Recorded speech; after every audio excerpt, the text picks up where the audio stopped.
England में एक चलन था कि फ़िलासफ़र, थिंकर, राइटर और सोशल वर्कर, सोशल एक्टिविस्ट और जो ज़माने का ख़याल रखते थे, बहुत सी बारीक नज़र रखते थे, वो लोग इकट्ठे होते थे और आपस में बहस करते थे तमाम चीज़ों पे और एक मुद्दे पे राय एक कायम करते थे। उसी में एक जगह एक कॉफ़ी हाउस में बहस हो रही थी।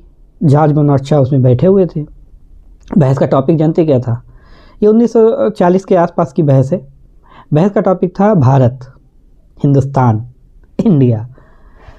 और उस बहस किस बात पे हो रही थी कि महात्मा गांधी को अब लीडरशिप पंडित जवाहरलाल नेहरू को सौंप देनी चाहिए क्योंकि वो बूढ़े हो गए हैं। इस पर तमाम राय हो रही थी और सबने अपनी महात्मा गांधी को लेकर के एक लंबी डिबेट की, लोगों ने, फिलासफर ने और राइटर्स ने, थिंकर्स ने, और पंडित जवाहरलाल नेहरू को लेकर के। फिर वो तमाम बातें होने के बाद जब सब एक राय हो गए तो जॉर्ज बर्नार्ड शॉ बोल नहीं रहे थे, वो सिगरेट पी रहे थे।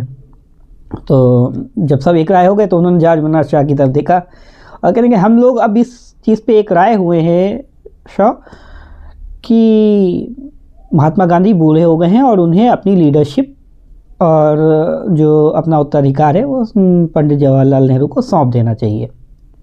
जॉर्ज बर्नार्ड शॉ सिगरेट पीते हुए आते हैं और सिगरेट को दूसरे को देते हैं। कहते हैं लीडरशिप है, ये सिगरेट नहीं है जो किसी को दे दी जाए।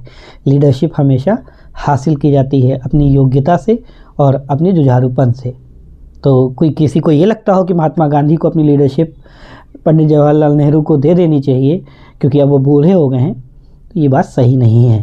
लीडरशिप जिसमें होगी वो उसे ले लेगा, वो उसे।